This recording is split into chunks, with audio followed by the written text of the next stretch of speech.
President Biden is ramping up a West Coast trip to Nevada and Arizona. There, he highlighted his economic policies and made an appeal to Latino voters. In 2020, Arizona was a key victory that propelled him to the White House.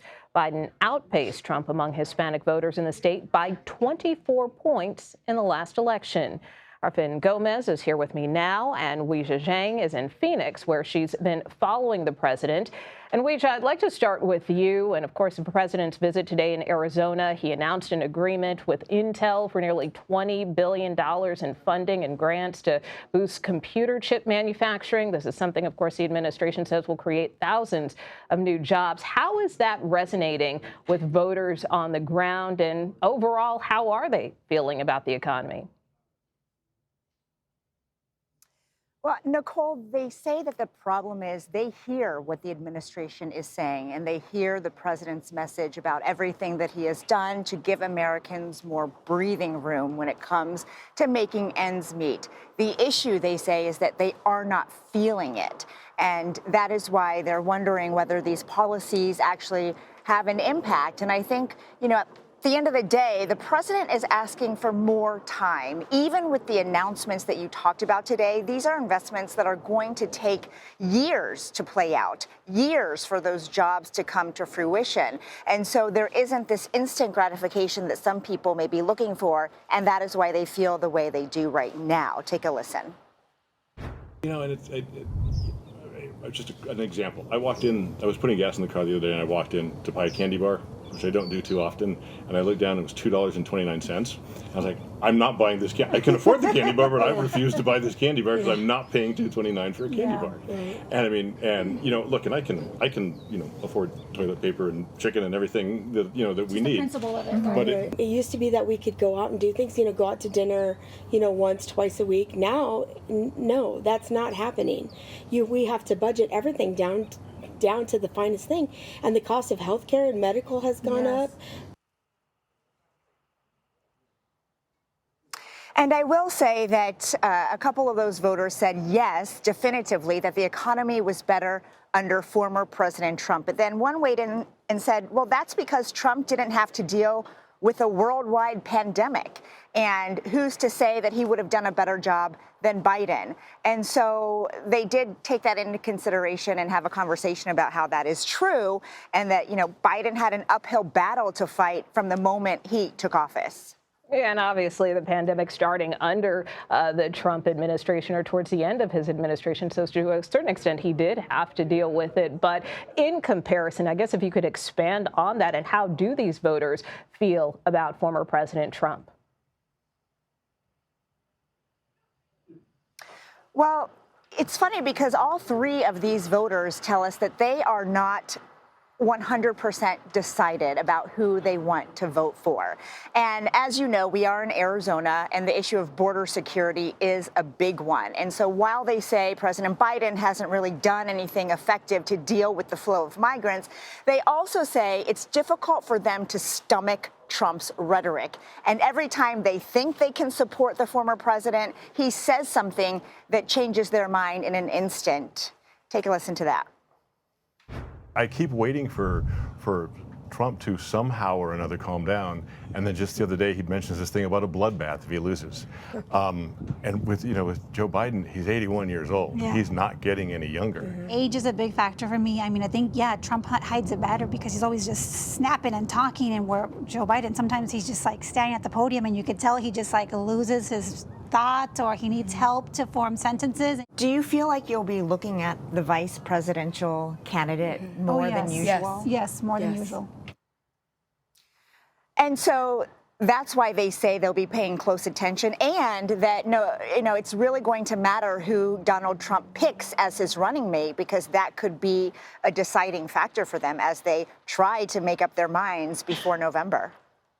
And, Finn, just to kind of piggyback off of that, I mean, we heard from some of those voters there talking about the former president's rhetoric at times, but also there's the issue of his legal troubles as well. There are obviously some developments related to some of the cases he's facing in New York and Georgia. Many experts I talked to say they find it hard to believe that some of these cases will go to trial even before the election. I mean, how are the former president's legal issues impacting voters? Do they care? At this point, you're seeing that it isn't really a factor in some of these recent polling that we've seen. However, I do think it serves as a reminder that this president, the former president, excuse me, this has been a long-held tactic that he has utilized throughout his professional career. Delay, delay, delay. And in this instance, what you're seeing in the several cases is that many of these may not come to trial or may not be decided by the November 5th election. Which could work to his benefit. Which could absolutely work to his benefit. And you are seeing that. There was a poll out earlier this week that did show that it did have some impact. If he was convicted, let's say, in that Manhattan hush money trial, it could have an impact with independent voters, something that both campaigns have said they are targeting. And then also kind of getting back to the state of Arizona, the significance of Latino voters in particular. I mean, you were just Crucial, in the yeah. state as well. I mean, how critical is this state for both candidates, both President Biden, former President Trump, and also this demographic when we're talking about Latino voters and voters of color overall? I think what you're seeing is that the Latino vote, is specifically in battleground states like Arizona and Nevada, are crucial to both campaigns, and they're making it a top priority for their strategy looking to November. If you recall, in 2020, this was a state that was decided by 10,000 votes, Nicole. That small margin is what decided that election, helped decide that election. There are 36 million, potentially 36 million eligible Latino voters this time around. That's almost double since 2008. It is a crucial part of the Biden coalition in 2020.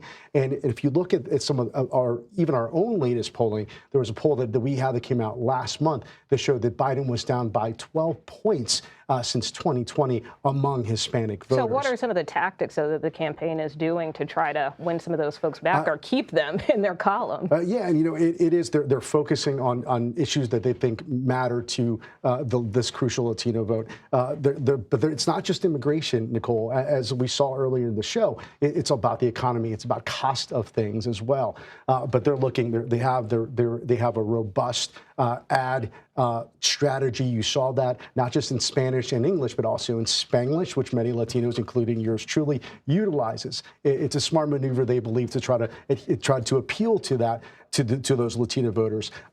And also, they've also emphasized, the president himself said in Phoenix, he pointed to the remarks by former President Trump in Ohio last week, where he said that migrants were not people, that they were animals in some cases, and some of that rhetoric is really something that could impact some of these voters who are still undecided which way they will vote. All right, and then very briefly, Weijia, what else did you hear from voters during your time there in Phoenix?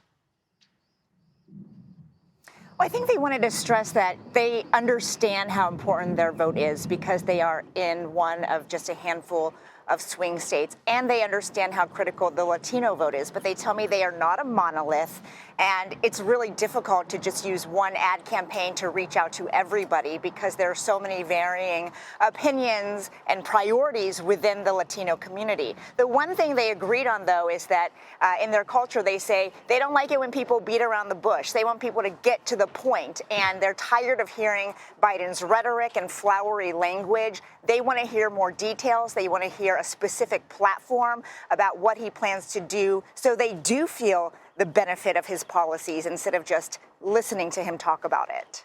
All right, Weijia Jiang in Phoenix, Gómez here with me in Washington. Thanks so much.